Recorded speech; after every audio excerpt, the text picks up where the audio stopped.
Good morning all. Quick unbagging of this. It's going to be for one of my battery bank solutions. Oh no, it's the wrong thing. Supercomputer lights are dim. Now I've got the fuse clips in for my little MOSFET boards.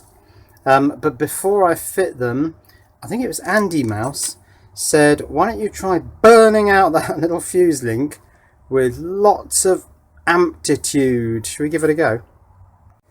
Let's just check that the pot is working on the buck MOSFET, which is now here.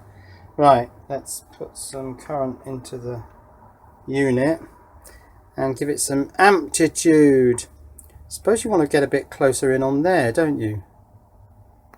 Right, so I've got the ammeter in shot, the fuse in shot, the bottom row of supercomputer LEDs in shot, because otherwise we're not going to see the benefits of shoving current into that supercap. Right, let's wind it up. 2, 3, 4, 5. End stop. Oh!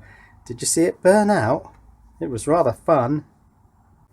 What's daft is that this polyfuse I thought was 1.6 amps.